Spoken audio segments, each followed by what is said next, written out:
Hola, ¿cómo está? Dios le bendiga. Espero siempre que esté muy bien, y eso quiere decir que usted esté firme en la roca que es Cristo.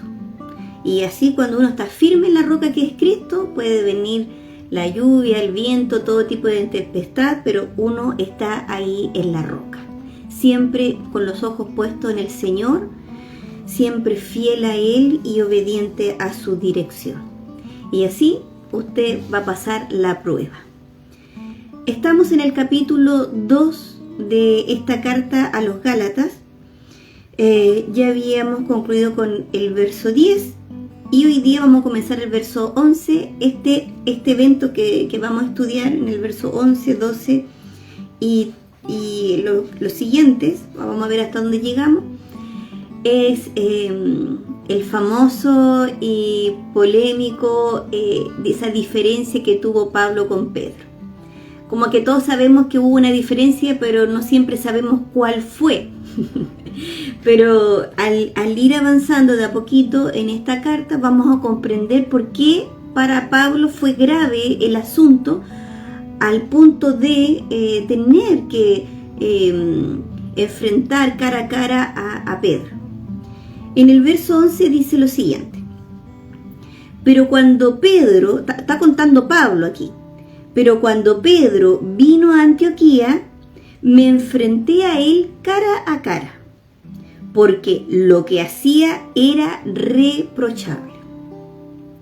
Antes de ir al asunto que para Pablo lo encontró de tal magnitud que tuvo que enfrentarlo cara a cara, quiero hablarles un poquito de Antioquía, de esta ciudad, ¿ya? Porque dice, Pablo está contando, pero cuando Pedro vino a Antioquía, ¿ya? Antioquía es la capital de la provincia de Siria, era la ciudad más grande de la provincia y el hogar de una numerosa congregación o comunidad judía. También en esta ciudad grande, Antioquía, fue el primer lugar que se menciona en Hechos. Y nosotros lo podemos ver ahí en Hechos capítulo 11, del 19 al 20. Y aquí en este capítulo 11, del 19 al 20, usted va a ver que ahí son judíos cristianos que le predicaban el evangelio a los gentiles. Y también es destacada esta ciudad, esta capital provincial, ¿cierto? También es destacada porque salieron de ahí los primeros misioneros para predicar específicamente a los no judíos, a los gentiles. Y ahí usted lo puede disfrutar en el libro de Hechos 13, desde el verso 1 al verso 3. Entonces, esta es la ciudad en la cual pasa esta situación. Entonces, aquí Pablo está contando, pero cuando Pedro vino a Antioquía, me enfrenté a él cara a cara porque lo que hacía era reprochable. Verso 12. Pues antes de que viniera algunos de parte de Jacobo, comía con los no judíos. ¿Ya? Pedro, está relatando acá Pablo, Pedro comía perfectamente, sin ningún problema con los gentiles. Estamos hablando de los gentiles que se convirtieron a Cristo. Pero después que vinieron los judíos, se retraía y se apartaba porque tenía miedo de los judíos. ¿Qué era lo que para Pablo le molestaba al darse cuenta de lo que estaba sucediendo? Que Pedro sucumbió a la presión de los judíos que insistían que era necesario circuncidarse para ser cristiano. Entonces, él estaba lo más bien, él predicaba el evangelio, ¿cierto? Pedro predicaba el evangelio, un evangelio puro, limpio, pero y compartía lo más bien con los no judíos, con los gentiles que se habían convertido, que la sangre de Cristo ya los había alcanzado. Pero cuando venían estos judíos que querían poner esta doctrina, ¿cierto? Esta añadidura al Evangelio, lo que era una falta, era un pecado. Recuerden que el apóstol Pablo dice que quien añade a este Evangelio algo así sea maldito. Eso lo está diciendo en el capítulo 1 aquí de Gálatas. Entonces, ¿qué pasaba? Pedro no soportó esa presión. Entonces dice que se retraía, se apartaba de los gentiles y como que se iba hacia estos judíos y como que compartía con ellos y como no, como acá en Chile se le dice, no quedas mal con nadie. Pero uno no puede ser así, uno tiene que ser firme. Y esto es lo que Pablo quiere reparar en su hermano, ¿cierto? Decir, no es así. Esto se llama hipocresía. Verso 13.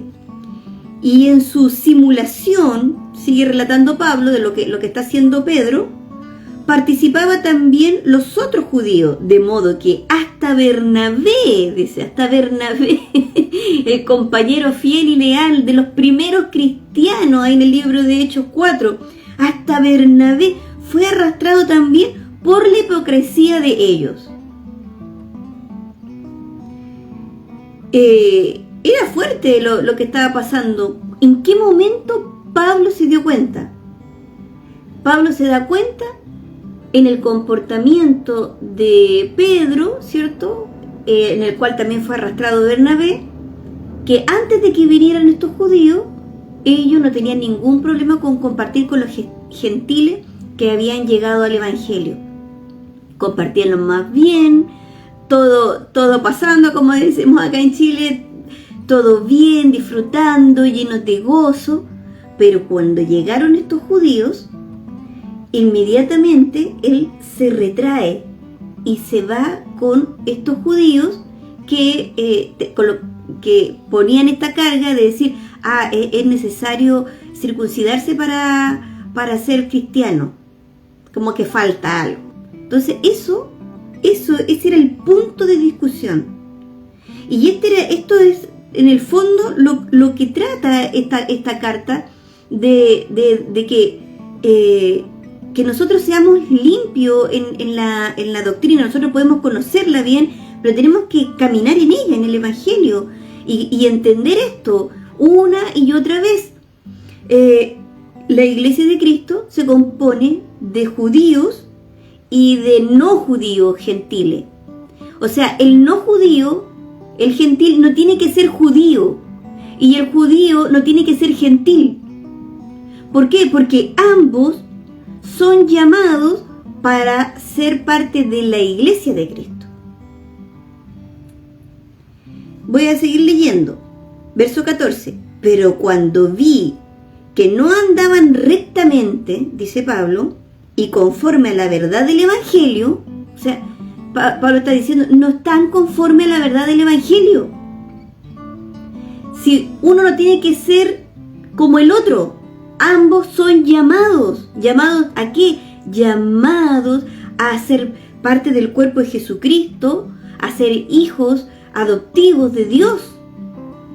Entonces dice, verso 14, pero cuando vi que no andaban rectamente y conforme a la verdad del Evangelio, dije a Pedro, delante de todos, si tú que eres judío, le dice Pablo a Pedro, si tú que eres judío no vives como los judíos, sino como los no judíos, ¿por qué obligas a los no judíos a hacerse judíos? Y esto Pablo lo dice delante de todo, o sea, si lo dijo delante de todo, por eso comienza diciendo, me enfrenté a él cara a cara en el verso 11. Me enfrenté a él cara a cara y lo exhortó delante de todos. Verso 15. Sigue hablando Pablo. Nosotros somos judíos de nacimiento. Le está diciendo a Pedro. Ya, nosotros nacimos judíos. Y no pecadores salidos de los no judíos. O sea, nosotros nacimos judíos, no somos gentiles. Verso 16.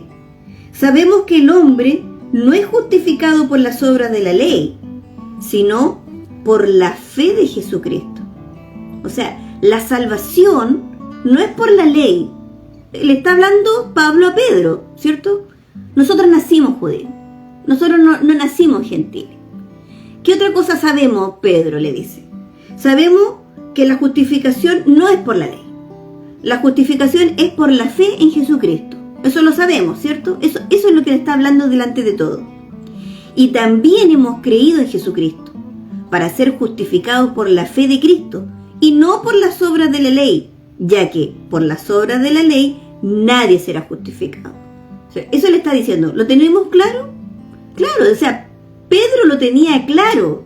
Lo que pasa que Pedro no soportó la presión de estos judíos, de estos que se infiltraban para poner otro evangelio, como dice el apóstol Pablo. Este otro evangelio significaba introducir, judaizarlos nuevamente, volver atrás, como diciendo, es necesario también hacer esto para ser salvo. Entonces, estos hombres presionaban, más que seguro estos hombres, de seguro algunos eran amigos, familiares de Pedro, no sé, uno no sabe, pero Pedro sucumbió a esa presión. ¿Se recuerdan ustedes cuando nuestro Señor Jesucristo, ahí en Marcos 2, verso 16, cuando nuestro Señor Jesucristo, vienen los judíos, pero estos judíos que enfrentan a Jesús son practicantes del judaísmo 100%, sino no creyentes de él, pero fíjense la presión que hacen. Marcos 2:16. Cuando los escribas y los fariseos lo vieron comer con cobradores de impuestos y con pecadores, le preguntaron a los discípulos, ¿cómo? ¿Este come y bebe con cobradores de impuestos y con pecadores? Verso 17. Jesús los oyó y les dijo, no son los sanos los que necesitan de un médico, sino los enfermos. Y yo no he venido a llamar a justos, sino a pecadores. O sea, en otra versión que me gusta mucho dice, yo no he venido a buscar a quienes se creen justos, sino a pecadores que necesitan justicia. O pecadores que necesitan arrepentimiento. Entonces, ¿se dan cuenta? Esta es la presión. Esta es la presión en la cual sucumbió Pedro, incluso dice Pablo acá, hasta Bernabé fue arrastrado. Entonces, tuvo que Pablo exhortar delante de todos. ¿Por qué? Porque era algo que estaba pasando en ese momento, a su vista, y porque era el momento de hacer una corrección para todos. O sea, para Pedro, pero también reafirmar el evangelio, reafirmar que el Señor ha llamado a judíos y a no judíos, y no es necesario pasar de un lado a otro como diciendo se necesita esto para una salvación completa. No es así. En el verso 17 seguimos el capítulo 2.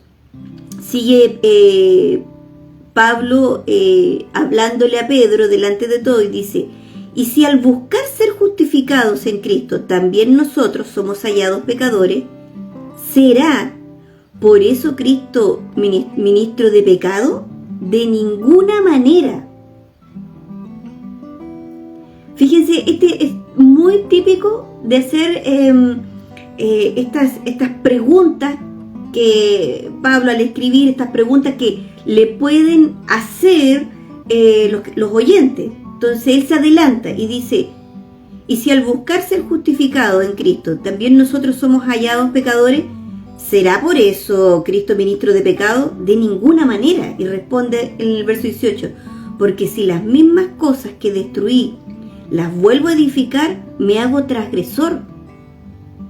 Porque yo por la ley soy muerto por la ley, a fin de vivir para Cristo. Si la ley, recuerden, nunca fue, porque sabemos que la ley es buena, es justa y es santa. Pero la ley no fue hecha, hecha por nuestro Señor para salvación, sino como un indicador de lo que le agrada y le desagrada al Señor. Entonces, no es para salvación. Entonces, ¿qué es lo que es por la salvación? Nuestra fe en Jesucristo, como acabamos de decir ahí en el verso 16. Entonces, nosotros, ¿cómo vamos? Si ya somos justificados, nosotros ya hemos creído en nuestro Señor Jesucristo, ya estamos redimidos, ¿cómo vamos a cometer semejante falta y volver a la ley si esa no me salva? Bueno, verso 20. Pero con Cristo, y aquí esto de seguro usted lo sabe de memoria, pero con Cristo estoy juntamente crucificado, y ya no vivo yo, sino que Cristo vive en mí, y lo que ahora vivo en la carne, lo vivo en la fe. Del Hijo de Dios, el cual me amó y se entregó, y así mismo por mí. No desecho la gracia de Dios, pues si la justicia dependiera de la ley, entonces por demás habría muerto Cristo.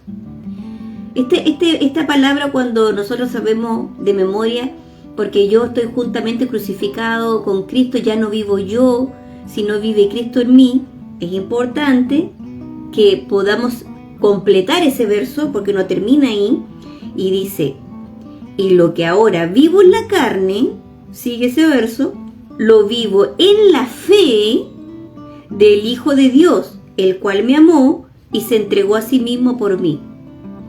O sea, todas las cosas que vamos a tener que padecer, o las presiones que tengamos que soportar y resistir, todas las cosas que nosotros vivamos hoy en la carne, tenemos que vivirla en la fe del Hijo de Dios, porque Él fue el que me redimió, Él fue el que me salvó, y no la ley. El que me salvó fue la redención de la cruz de Cristo. Lo vamos a dejar aquí hasta el verso 21. Si Dios lo permite, si así lo quiere, nos vemos en una próxima ocasión. God bless you. Shalom. Dios abençoe, y recuerde que Jesús viene pronto por su iglesia. Maranatha, hermano.